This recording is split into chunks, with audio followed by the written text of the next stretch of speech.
Le 2 août, Jésus dit : Sens-toi en sécurité. Celui qui m'a a tout. Tu n'as plus faim et tu n'as plus soif, selon ma promesse, car tu crois en moi. Je ne parle pas de la faim et de la soif du pauvre corps.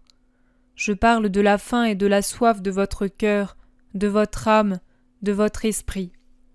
La seule pensée que tu m'as près de toi te console, te soutient, te nourrit tout entière. Non, je ne me fatigue pas d'être près de toi. Jésus ne se fatigue pas d'être près de ces pauvres enfants qui sont si malheureux sans lui. Est-ce que je me fatigue jamais de rester dans les églises à vous attendre, enfermé dans un peu de pain, pour assumer une forme visible à votre lourdeur matérielle ? Les âmes que le Père m'a données sont comme le plus doux trésor que j'ai. Peux-tu douter que je traite avec le plus tendre respect ce qui m'a été donné par le Père ? Je suis descendu du ciel, où j'étais bien heureux dans la divinité suprême de mon essence, pour accomplir ce désir du Père de sauver le genre humain qu'il avait créé.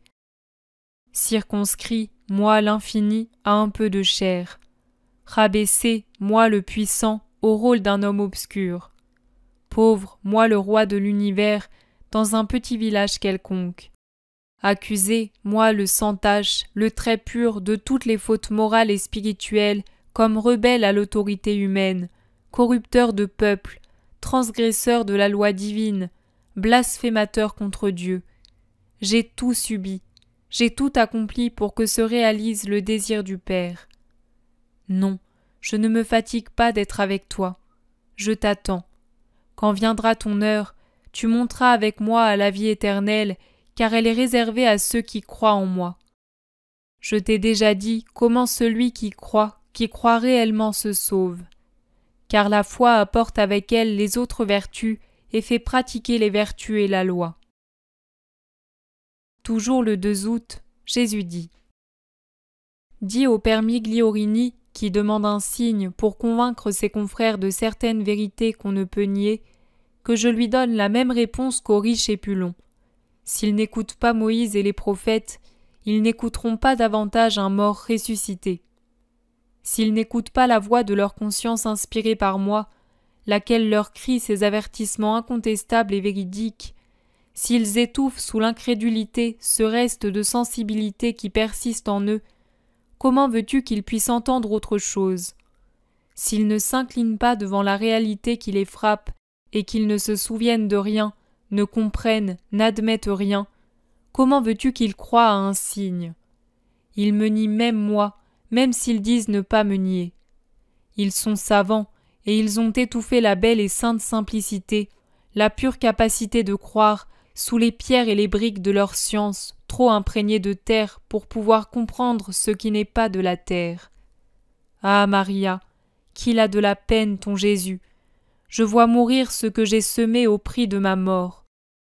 Mais il ne me croirait pas même si j'apparaissais. Il mettrait en branle tous les outils de la science pour peser, énumérer, analyser les merveilles de mon apparition.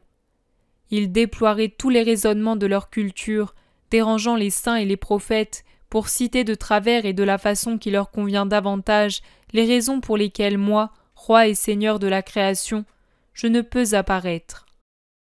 Aujourd'hui, comme il y a à peu près 20 siècles, des simples d'esprit et des enfants me suivraient et croiraient en moi. Les simples, car ils ont le même cœur vierge de rationalisme, de méfiance et d'orgueil d'esprit que les tout-petits. Non, je ne trouverai dans mon Église personne capable de croire. Ou plutôt, je trouverai dans la grande armée de mes ministres quelques âmes qui auraient su conserver la plus haute virginité, celle de l'esprit. Ô sainte virginité de l'esprit, que tu es précieuse, que tu es chère à mon cœur qui a une prédilection pour toi. Ô sainte virginité de l'esprit, qui conserve la blancheur éclatante du baptême aux âmes qui te possèdent, l'ardeur de la confirmation aux âmes qui te gardent, qui continue de fournir la nourriture de la communion aux âmes qui s'abandonnent à toi, qui est le mariage de l'âme avec son Jésus, maître et ami, qui est le sacerdoce qui consacre à la vérité, qui est l'huile qui purifie l'âme à l'heure extrême pour la préparer à entrer dans la demeure que je vous ai préparée. Sainte virginité de l'esprit, qui est lumière pour voir, son pour comprendre, qu'ils sont peu nombreux ceux qui savent te conserver. Vois-tu, ma chère âme, il y a peu de choses que je condamne aussi sévèrement que le rationalisme qui déflore, désacralise et tue la foi. Je dis foi avec la majuscule pour dire foi véritable, absolue, royale. Je le condamne comme mon sicaire. C'est lui qui me tue dans les cœurs, qui a préparé et prépare des temps bien tristes à l'Église et au monde. J'ai maudit d'autres choses, mais aucune autant que le rationalisme. C'est la semence dont sont venues d'autres, tant d'autres doctrines vénéneuses. Il fut le perfide qui ouvre la porte à l'ennemi. En effet, il a ouvert les portes à Satan qui n'a jamais tant régné que depuis que règne le rationalisme.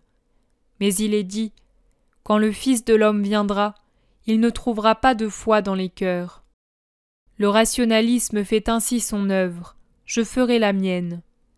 Bienheureux ceux qui, tout comme ils ferment la porte au péché et aux passions, savent fermer les portes du temple secret à la science qui nie, et qui vivent seuls avec l'unique qui est tout, jusqu'au bout. En vérité, je te dis que je serrerai contre mon cœur le malheureux qui a commis un crime humain et s'en est repenti, pourvu qu'il ait toujours admis que je peux tout. Mais j'aurai le visage du juge pour ceux qui, se basant sur une science humaine doctrinaire, nient le surnaturel dans les manifestations que le Père voudrait que je donne. Un sourd de naissance n'entend pas, n'est-ce pas? Quelqu'un qui aurait les tympans brisés dans un accident n'entend pas, n'est-ce pas? Moi seul pourrais leur redonner l'ouïe simplement en les touchant de mes mains. Mais comment puis-je donner l'ouïe à un esprit sourd si cet esprit ne se laisse pas toucher par moi? En ce qui concerne les questions du Père sur l'adversaire ultime, laissons l'horreur dans l'ombre du mystère. Il est inutile que vous sachiez certaines choses. Soyez bons et c'est tout. Offrez votre bonté à l'avance, dans le but d'abréger la durée du règne monstrueux sur la race d'Adam. Quant au temps, 1000, 2000, 3000 ne sont que des formes pour fournir une référence à votre mentalité limitée.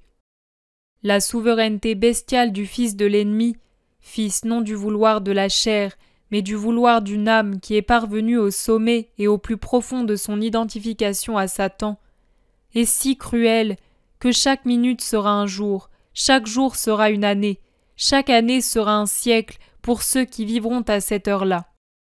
Mais pour Dieu, chaque siècle est un millième de seconde, puisque l'éternité, c'est être dans un temps dont l'étendue est sans limite. L'horreur sera si démesurée que l'obscurité de la nuit la plus obscure sera la lumière du soleil de midi en comparaison pour les enfants des humains qui y seront plongés. Son nom pourrait être négation, car elle niera Dieu, elle niera la vie, elle niera tout, tout, tout, tout. Vous croyez y être déjà? Ô pauvres enfants, ce que vous vivez n'est qu'un lointain grondement de tonnerre. Ce sera alors un éclat de foudre sur vos têtes. Soyez bons, ma miséricorde est sur vous. Maintenant c'est Maria qui parle. Le soir de ce même 2 août, Jésus réapparaît douloureux dans son vêtement de sang. Celui qui s'est pressé lui-même pour devenir liqueur de vie pour nous. Il est très triste. Il ne me dit que 3 petits mots. Je souffre tant. Mais il me les dit vraiment en remuant les lèvres.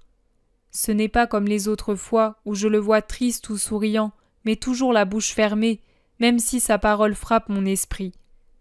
Maintenant, il remue vraiment les lèvres pour dire « Je souffre tant », avec un accent si triste, si accablé que ça m'atteint comme une épée. De quoi mon Jésus souffre-t-il ce soir en particulier? Qui l'a frappé, le faisant saigner et pleurer? Qu'est-ce que je peux faire pour le faire sourire? Je comprends qu'une faute grave a été commise ce soir, je ne sais par qui ni où. Et je ne comprends rien d'autre. Aujourd'hui, prise par les devoirs de l'hospitalité, je n'ai pas pu prier beaucoup. Mais la charité envers les pèlerins, c'est aussi une prière, n'est-ce pas? Je ne pense donc pas qu'ils souffrent à cause de moi, et je suis donc en paix.